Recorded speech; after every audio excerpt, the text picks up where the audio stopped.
कैसे हैं आप लोग? उम्मीद करते हैं सभी स्वस्थ होंगे, खुश भी होंगे और पढ़ाई लिखाई भी अपनी कर रहे होंगे। तो जैसा कि आप पीछे पढ़ रहे थे कॉलिगेटिव प्रॉपर्टीज, आज सॉल्यूशन लेक्चर 14 होने वाले हैं। इनमें से हम लोग कॉलिगेटिव प्रॉपर्टीज और पहला number colligative properties relative lowering of vapour pressure को हम लोग देखेंगे। शायद आप में से बहुत बच्चे ऐसे हैं जो relative lowering of vapour pressure को नहीं देखे हैं, तो उनको आप निश्चित देखें। आज हम लोग दूसरा colligative properties elevation in the boiling point को देखेंगे।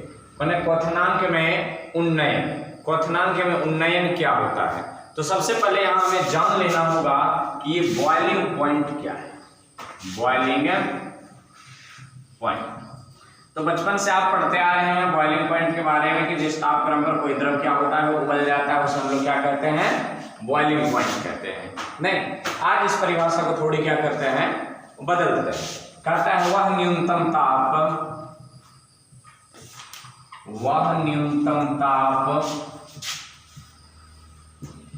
जिस पर किसी द्रव का वाष्प दाब वायुमंडलीय दाब के बराबर हो जाता है, उसे बॉइलिंग पॉइंट करते हैं।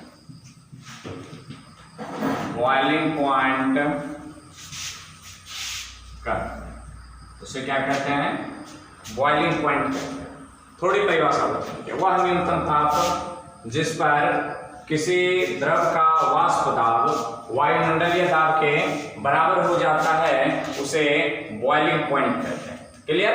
आइए देखिए बॉइलिंग पॉइंट में करते क्या हम लोग। एक यहाँ पर एक टैंकर बना लेते हैं, एक छोटी सी बंद टैंकर है, बंद टैंकर यहाँ पर ले लेते हैं एक छोटी सी, और इसमें थोड़ा सा जगह छोड़ देते हैं ऊपर आगे क्रियाकलाप करने के लिए। ऐसे यूं गया, यूं आया, यूं गया और यूं यूं। ये पहले भी बना चुके हैं हम लोग, लेकिन वहां पर केवल वाष्प दाब देख रहे थे और यहाँ पर देखते हैं। फिर जिसमें पढ़े होंगे यू ट्यूब, यू आकार की नली। यहाँ पर क्या करते हैं, इसको बर्नर लगा करके हीट कर देते हैं, एकदम धो धो धो धो करके जा रहा जल रही है। बर्नर लगा करके इसमें क्या कर दिए हैं, इसमें लिक्विड दे दिए हैं। इधर क्या है, वेपर फेज, इसमें भरा हुआ है यहाँ तक अपने पारा। क्या भरी हुई है इसमें, पारा भरी हुई। तो इसमें ऐसे करके वेपर जा रही है, वेपर इसमें दाब लगाए। यहाँ पर क्या किया, एक टेम्परेचर मापी यंत्र लगा दिया अपना, टेम्परेचर मापी यंत्र।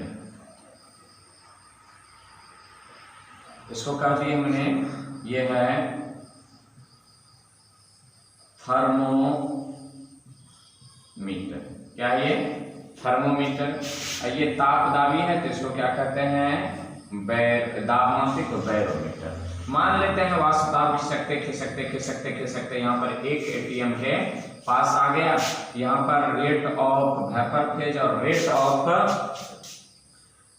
लिक्विड से वेपर और वेपर से लिक्विड बनने का दर क्या हो गया, बराबर हो गया। उस समय में इसका जब हम टेम्परेचर मापे तो आया, मान लेते हैं 100 डिग्री सेल्सियस। इसमें यदि हम H2O लेते हैं तो यहाँ H2O लिक्विड है और यहाँ पर H2O वेपर है, यहाँ पर H2O गैस।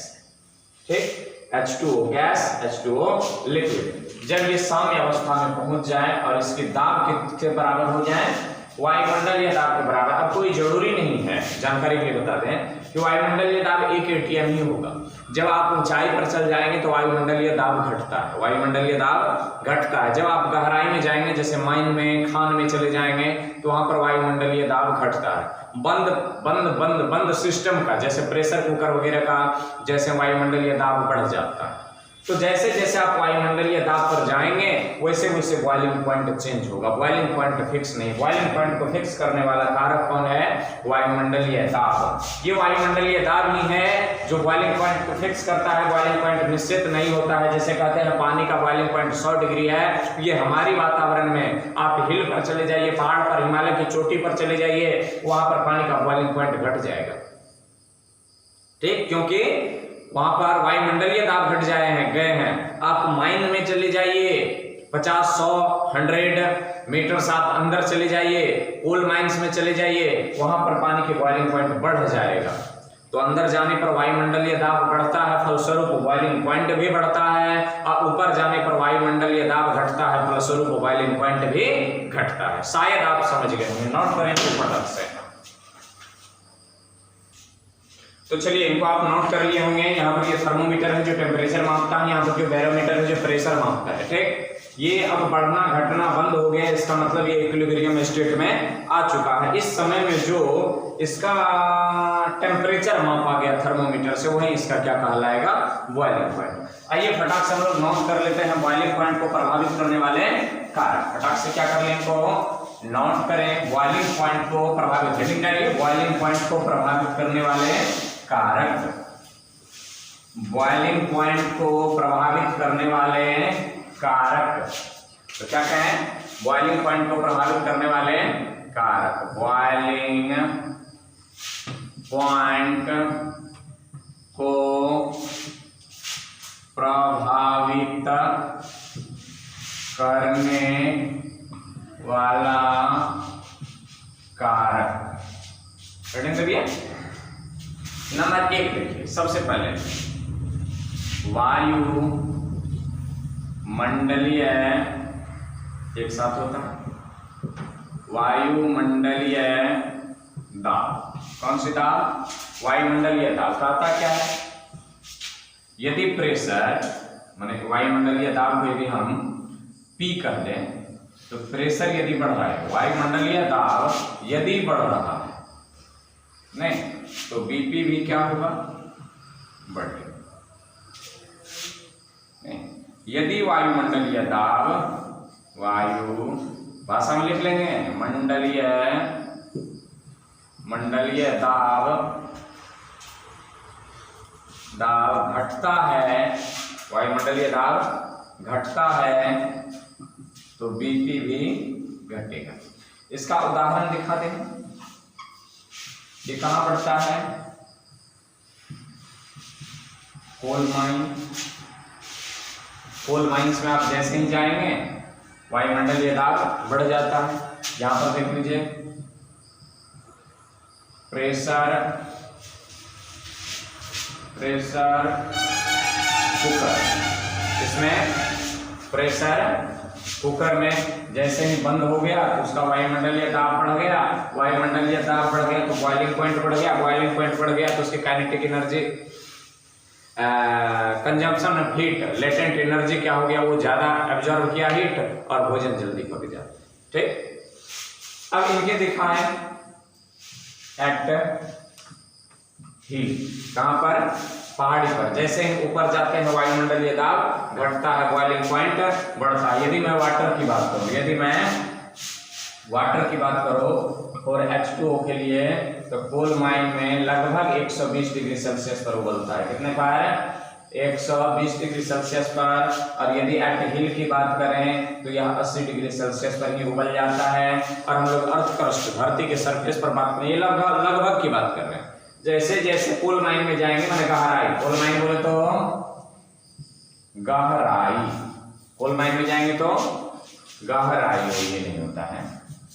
गहराई में जैसे ही हम जाएंगे तो उसका क्या हो जाता है? वायुमंडलीय दाब बढ़ जाता है। वायुमंडलीय दाब बढ़ने से इसका बॉइलिंग पॉइंट भी बढ़ जाएगा। जैसे जैसे ऊंचाई पर जाते हैं, हिल बोले तो ऊंचाई। जैसे जैसे हम ऊंचाई पर जाएंगे वायुमंडलीय दाब क्या करेगा, डाउनफॉल में मारेगा, डाउनफॉल जाएगा तो फिर बॉइलिंग पॉइंट भी डाउन में जाएगा। क्लियर? ये पहली कार फटाक से नोट कर ले, 1 2 3 4 5। तो चलिए उम्मीद करते हैं इनको समझ गए होंगे और इनको छाप भी लिए होंगे। इनको मिटा रहे हैं और दूसरा कारक पर चलते हैं। और जो महत्वपूर्ण कारक है जिसके बारे में हम लोग यहाँ पर पढ़ने के लिए आए हैं उसी के बारे में आज हम लोग पढ़ेंगे, प्रेजेंस ऑफ सॉल्यूट। यदि किसी लिक्विड में आप सॉल्यूट पार्टिकल मिला देते हैं तो उसका बॉइलिंग पॉइंट बढ़ जाता है। यही तो है एलिवेशन, यही तो है एलिवेशन। यहाँ पर देखिए number 2, number of solute particle क्या है, नहीं किसी प्योर सॉल्वेंट में सॉल्यूट मिलाने पर, अब तो सॉल्यूशन बन गया ना, सॉल्वेंट में क्या मिला दिए, सॉल्यूट, तो क्या बन गया सॉल्यूशन। पर सॉल्यूशन का बीपी बढ़ जाता है। अब जरा यहां पर देखिए, हम ग्राफ पर देखते हैं, क्या किस पर देख रहे हैं, ग्राफ पर देखते हैं। ग्राफ पर छोटा सा ग्राफ बनाएंगे, छोटा सा नन्हा सा प्यारा सा मुन्ना सा, इस ग्राफ को अपन यहां नोट करते हैं। ठीक, इस पर लिखते हैं अपने टेम्परेचर को, किसको रखेंगे, टेम्परेचर को। इस पर अपने टेम्परेचर को रखें, इस पर अपन को वेपर प्रेशर को रखते हैं, किसको, VP। VP बोले तो वेपर प्रेशर को, क्योंकि वेपर प्रेशर के टर्म में बॉइलिंग पॉइंट का क्या है, डेफिनेशन है। और यहाँ पर अपन फिक्स कर लेते हैं, यहाँ पर अपन फिक्स कर लेते हैं कि ये वायुमंडलीय दाब है, इसको ATM कहते हैं, एटमॉस्फेरिक प्रेशर, एटमॉस्फेरिक प्रेशर, वायुमंडलीय दाब। तो कितनो उबालो वेपर प्रेशर किसके बराबर होगा, वायुमंडलीय दाब के बराबर, उससे ज्यादा हो नहीं सकता है। तो यहाँ पर मान लिया जाए, ऐसे करके ले रहे हैं, वायुमंडलीय दाब है ये अपना प्योर सॉल्वेंट है, ये क्या है, प्योर सॉल्वेंट है, उसके कुछ वेपर प्रेशर होंगे, प्योर सॉल्वेंट है। इसको क्या कहेंगे, सॉल्वेंट। क्या कहते हैं इसको, सॉल्वेंट। जब इसमें सॉल्यूट पार्टिकल मिलाते हैं तो याद होगा उसका वेपर प्रेशर गिर जाता है, डिप्रेशन हो जाता है। ये क्या आ जाता है, ऐसे करके आ जाएगा। यहाँ पर प्रेशर तो वहीं जाना है, जरा देखिए यहाँ पर ये यू गया और ये यू आया, सॉलिड पार्टिकल। ये क्या है, ये सॉल्यूशन है। प्रेशर तो बस वहीं 1 atm तक पहुंचना है, कहां तक पहुंचना है, 1 atm तक पहुंचना है वायुमंडलीय दाब तक। तो यहाँ पर इसको देखिए, ये और ये, इसको मान लेते हैं, हम कह देते हैं TB0, और इसको कह देते हैं TB, इसको क्या कह देंगे, TB। तो यहां से यहां तक देखिए आप, यहां से यहां तक इसको क्या कहेंगे, डेल TB। स्पष्ट दिखाई पड़ रही है, इस अंतर को क्या कहते हैं, डेल TB। क्या कहता है यहाँ पर, किसी प्योर सॉल्वेंट में सॉल्यूट मिलाने पर, जब प्योर सॉल्वेंट में सॉल्यूट मिलाएं तो क्या बन गया, सॉल्यूशन। तो सॉल्यूशन का BP बढ़ जाता है। यहाँ पर देखिए प्योर सॉल्वेंट का BP, यहाँ पर बॉइलिंग पॉइंट, यहाँ पर देखिए एक वायुमंडलीय दाब कितने पर आया, या इसको यहाँ पर, इसको यहाँ पर छोड़ दीजिए, तो फ्रीजिंग पॉइंट आ गया। ठीक, इसको यहाँ पर छोड़ दो, इसको यहाँ पर छोड़ दो, इसको यहाँ पर छोड़ देते हैं। एक वायुमंडलीय दाब कहाँ पर आ रहा है, कहाँ पर आ रहा है, कहाँ पर, तो यहाँ पर एक वायुमंडलीय दाब कहाँ पर आया, इस टेम्परेचर पर, और इसका एक वायुमंडलीय दाब कहाँ आया, तो इसको कहिए आप TB0, मतलब प्योर सबस्टेंस का बॉइलिंग पॉइंट, प्योर सबस्टेंस का बॉइलिंग टेम्परेचर। और ये क्या हो गया, सॉल्यूशन का बॉइलिंग टेम्परेचर। ये क्या हो गया, सॉल्यूशन का boiling temperature at atmospheric pressure. यदि उसका भाप दाब किसके बराबर हो जाए, एटमॉस्फेरिक प्रेशर के बराबर हो जाए, तो यहाँ पर उसके बॉइलिंग पॉइंट यहाँ पर है। यहाँ पर देखिए इसका अंतर है, इसका अंतर को हम लोग अपन क्या कहते हैं, सूचित कर लेते हैं इसको डेल TB। यही तो है एलिवेशन। एलिवेशन का मतलब बढ़ना, एलिवेशन का मतलब बढ़ना, elevation in boiling point, elevate कर गया। जैसे ही प्योर सॉल्वेंट में क्या मिला है, सॉल्यूट मिला है, तो सॉल्यूशन बना, बॉइलिंग पॉइंट देखिए राइज कर गया, टेम्परेचर इधर उधर बढ़ रहा है, तो बॉइलिंग पॉइंट यहाँ था वो यहाँ आ गया, सॉल्यूशन का, प्योर सॉल्वेंट का यहाँ, सॉल्यूशन का यहाँ, बॉइलिंग पॉइंट क्या हो गया, बढ़ गया। इसी को कहते हैं हम लोग elevation in boiling point, elevation in boiling point. Note करें फटाक से को, तो चलिए उम्मीद करते हैं इनको छाप लिए होंगे और आपको समझ में आ गए होंगे। तो आइए इनको हटाते हैं और चलते हैं। हमें जो पढ़ना है elevation in the boiling point, इसको देखते हैं। इसके लिए रॉल्ट महोदय ने क्या कहा गया है, नहीं, रामचंद्र का वेश या से ऐसा कलयुग आएगा, अब गुरु जी से पकड़ पकड़ करते रहेगा, अब विद्यार्थी मोबाइल चलाते रहेगा, पढ़ रहेगा, ऐसा कहा गया था नहीं। हाँ, तो चलिए देखते क्या कह रहे हैं। एलिवेशन इन बॉइलिंग पॉइंट क्या कहता है, नियम कहता है यहाँ पर वाष्प नहीं, विलियन का लिखता, सॉल्यूशन लिखना, सॉल्यूशन के बीपी में एलिवेशन, नहीं, बीपी में एलिवेशन सॉल्यूट के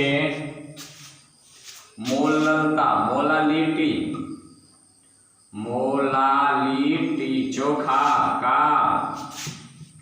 समानुपाती, फटाफट लिखिए, समानुपाती होता है। अब देखिए यहाँ पर एलिवेशन क्या कहता है, सॉल्यूशन के बीपी में एलिवेशन। यहाँ पर देखिए जैसे जैसे यहाँ पर क्या करेंगे हम लोग, सॉल्यूशन में सॉल्यूट पार्टिकल मिलाते जाएंगे, इसका एलिवेशन यही है डेल डीवी। यही क्या होता है, समानुपाती होता है। क्या कहा, डेल टीवी डायरेक्टली प्रोपोर्शनल होता है मोलालिटी एम और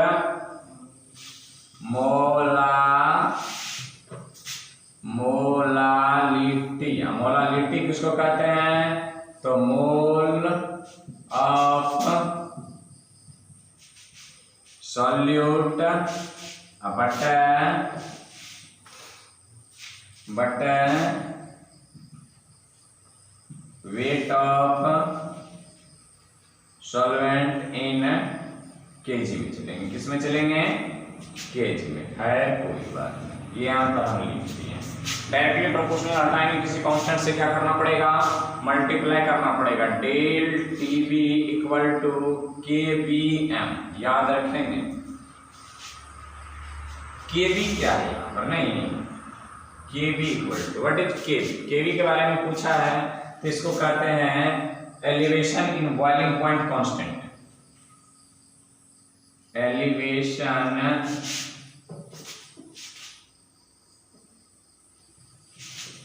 बॉइलिंग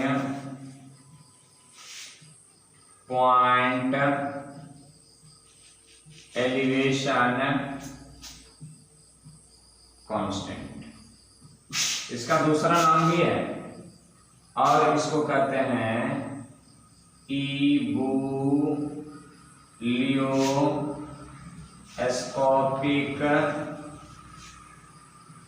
कांस्टेंट। इबुलियोस्कोपिक कांस्टेंट, फटाक से नोट कर लें, इबुलियोस्कोपिक कांस्टेंट, इबुलियोस्कोपिक कांस्टेंट आई होता है, इबुलियोस्कोपिक कांस्टेंट, फटाक से नोट करेंगे, आगे बढ़ेंगे। तो चलिए उम्मीद है इनको छाप लिए होंगे। आगे इनके ऑपरेशन करते हैं, इनके ऑपरेशन करते हैं, इनको फटाक से मिटा कर, ग्राफ तो वहीं चलेगा, ठीक। चलिए हटाइए इनको, इनकी क्या किया जाए, ऑपरेशन किया जाए, ऑपरेशन इसको छाप लिए होंगे, याद रखेंगे इनको। केबी का क्या नाम है, बॉइलिंग पॉइंट एलिवेशन कांस्टेंट, दूसरा नाम इबुलियोस्कोपिक कांस्टेंट, उसी का नाम है। यहाँ पर देख लेते हैं जरा सा, यूनिट ऑफ केबी, किसका यूनिट देखें, केबी का यूनिट देखें। यहाँ पर देखिए मोलालिटी का मोल पर केजी होता है, मोल पर केजी, इसको इधर भेजेंगे तो टेम्परेचर, तो क्या हो जाएगा, मोल पर केजी। तो यहां से ले लेते हैं, तो KB equal to del TB by M. तो केबी इक्वल टू, इसको केल्विन कहते हैं, क्या कहते हैं इनको, केल्विन कहेंगे, बट मोल गुना केजी। तो क्या हो जाएगा, केबी इक्वल टू केजी पर मोल केल्विन, केजी पर मोल केल्विन, इसका यूनिट हो गया। अब इनका ऑपरेशन करते हैं हम लोग। m बराबर क्या जानते हैं, m बोले तो मोलालिटी, मोलालिटी को m से डिनोट करते हैं। तो मोलालिटी इक्वल टू क्या हो जाता है, इनको फटाक से नोट कीजिए। मोलालिटी इक्वल टू हो जाता है मोल ऑफ सॉल्यूट बटा weight of solvent in KG. यदि हम यहाँ पर मान लें मोल को, m बराबर क्या लिख सकते हैं, n बटा W, n by capital W, मैंने इसको n मान लेते हैं और इसको क्या मान लेते हैं, कैपिटल W मान लेते हैं शॉर्टकट में। तो m इक्वल टू क्या हो जाना है, n, इसको कहिए small w, but molecular weight माना मोल MWT, मॉलिक्यूलर वेट गुना W किस में होनी चाहिए, kg में। आइए उठा करके इसको रख देते हैं वहां पर। तो डेल टीवी इक्वल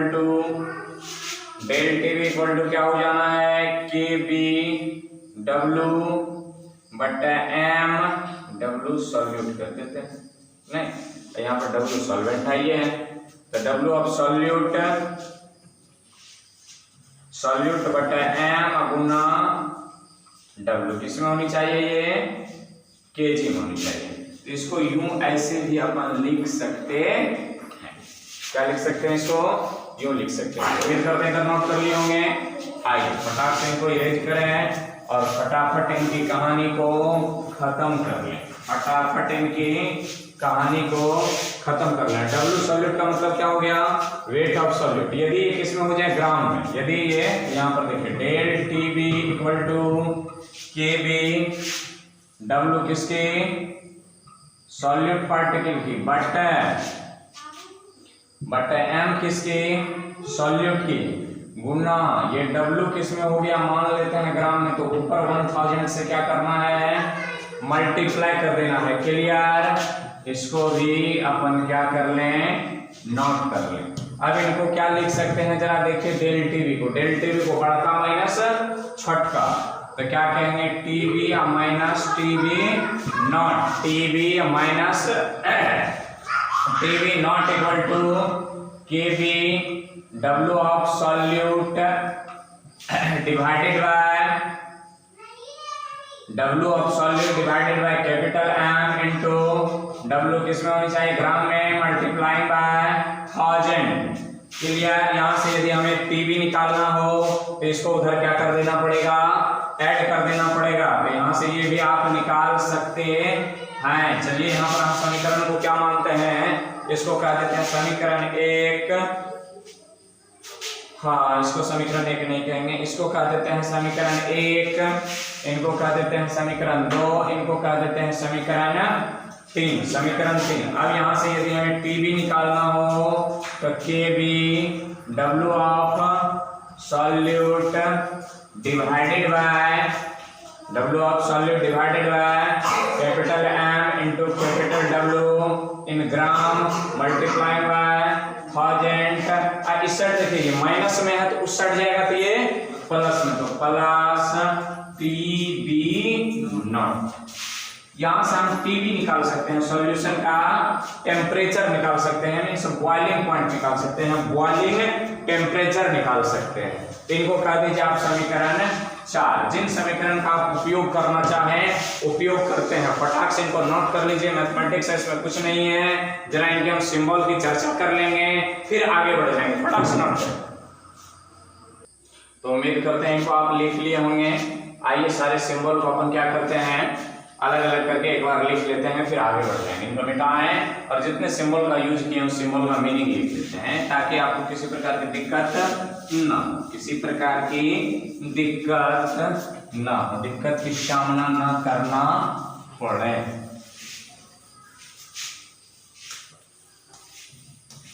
याद रखना कौन कौन से सिंबल है, अपन तो भूल गए, मिटाएं कि गया, तो सिंबल किस किस का यूज किए थे उसको देखना मांगता है। चलिए देखिए, सबसे पहले n क्या लिए थे, n लिए थे, उसके बाद क्या लिए थे, कैपिटल W, उसके बाद लिए स्मॉल डब्ल्यू आर, यहाँ पर लिख दिए हैं सॉल्यूट। उसके बाद दिए कैपिटल एम, सबका मीनिंग देखते जाइए। उसके बाद आया डेल टीवी, उसके बाद आया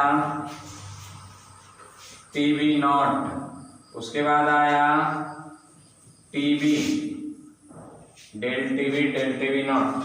शायद इससे ज़्यादा तो सिंबल नहीं आया था। तो इसको कहते हैं number of mole of solute. इसको कहते हैं WIGHT, वेट ऑफ सॉल्वेंट, या फिर कह दीजिए कभी कभी इसको वेट ऑफ सॉल्यूशन भी कंसिडर किया जाता है, याद रखेंगे। इसको कहते हैं वेट ऑफ सॉल्यूट। ये क्या है? ये मॉलिक्यूलर वेट ऑफ सॉल्यूट। ये क्या है? Elevation in boiling point of solution. ये क्या है? BP of pure solvent. ये क्या है? BP of solution at given solute. मिलाए गए सॉल्यूट पर उसका बॉइलिंग पॉइंट। ये प्योर सॉल्वेंट का अब्सेंस ऑफ सॉल्यूट, माना अब्सेंस ऑफ सॉल्यूट, इसमें सॉल्यूट नहीं है, यही सिंबल है। फटाक से इनको नोट कर लें। फिर उसके बाद हम लोग मॉलिक्यूलर वेट निकाल लेंगे किसका? सॉल्यूट का, by using elevation in the boiling point. इनको मिटा देंगे, फटाक से आप नोट कीजिए। तो चलिए उधर छाप लिए होंगे, जरा फटाक से हेडिंग में हमारी है determination of molecular weight of solute, माने सॉल्यूशन में जो सॉल्यूट है उसका मॉलिक्यूलर वेट ज्ञात करना है, या फिर सॉल्यूट का, उसी को हम लोग क्या कहते हैं? Non volatile solute. तो कभी कभी आपको सीधा सॉल्यूट लिखा हुआ मिल सकता है, या कभी कभी नॉन वोलेटाइल सॉल्यूट ले। बाय यूजिंग किसका प्रयोग करते हुए? Elevation in the boiling point. Boiling point का प्रयोग करते हुए क्या निकालिए? मॉलिक्यूलर वेट किसका? सॉल्यूट का मॉलिक्यूलर। देखिए चलते हैं हम लोग फ्रॉम इक्वेशन फर्स्ट। यदि ये दे दिया एलिवेशन ऑफ बॉइलिंग पॉइंट, तो आप जाएंगे कैसे? नहीं, तो यहां से चलते हैं फ्रॉम इक्वेशन फर्स्ट को हटा कर दे जरा और आगे बढ़ जाते हैं। नहीं, एज वी सॉल्यूशन ले रहे हैं, solution as we know that, उसको विसर्ज जाओगे तुम क्या जानते हो? As we know that del TV directly proportional M, del TV equal to KB into M, del TV equal to KB into N, या फिर यहां पर कहिए वेट ऑफ, पहले यहां कर लो, एन बाय डब्ल्यू। डब्ल्यू किस में होनी चाहिए? केजी में। अब मीनिंग सब बता दिए हैं इससे पहले कि कौन क्या है, केजी में होनी चाहिए। यहां पर देखिए del TV equal to KB, N को लिखिए वेट ऑफ सॉल्यूट बटे मॉलिक्यूलर वेट ऑफ सॉल्यूट गुना डब्ल्यू किस में ले लीजिए? केजी में। कैपिटल डब्ल्यू है, यहां से मॉलिक्यूलर वेट आपको निकालना है, इसको खींचना बाहर, इसको यहां भेजना। तो m इक्वल टू क्या हो जाएगा? केबी डब्ल्यू ऑफ सॉल्यूट बटा डेल टीवी और इनटू कैपिटल डब्ल्यू किस में? केजी में। यदि यही ग्राम में रह गया तो ऊपर मल्टीप्लाई कर दीजिए किससे? 1000 से। क्लियर? फटाक से इसको कर लीजिए नोट और लेंगे हम आपसे विदा। तो फटाक से इनको पहले नोट कर लें, 1 2 3 4 5 नोट कर लिए होंगे। तो ये डिटर्मिनेशन ऑफ मॉलिक्यूलर वेट और यहाँ पर एलिवेशन ऑफ बॉइलिंग पॉइंट आपका क्या होता है? समाप्त होता है। अब लेना चाहेंगे हम आपसे विदा, फिर मिलेंगे अगले एपिसोड में। क्वालिटेटिव प्रॉपर्टीज तीसरे नंबर का depression in the freezing point, elevation depression. Depression in the freezing point वो हूबहू ऐसे ही चलेंगे, समझिए कि इसी का जस्ट विपरीत होगा। तो यदि कहीं पर समस्या हो जाए तो कमेंट करें, और आप लोग पिछला लेक्चर नहीं देखते हैं, पिछला लेक्चर देखें, कुछ ना कुछ कमेंट करें। जब तक आप कमेंट नहीं करेंगे समझेंगे कैसे आपको समझ में आई नहीं आई, क्या प्रॉब्लम है नहीं है, क्या कोई दिक्कत है, या बेहतर ढंग से समझ रहे हैं या नहीं समझ रहे हैं। आप देखेंगे तब तो पता चलेगा। इसके साथ साथ और बता दें, यदि चैनल पर आप नए हो तो चैनल को सब्सक्राइब कर लीजिए, वीडियो को लाइक शेयर कर दीजिए, मित्रों में एकदम फटाफट बांट दीजिए। धन्यवाद।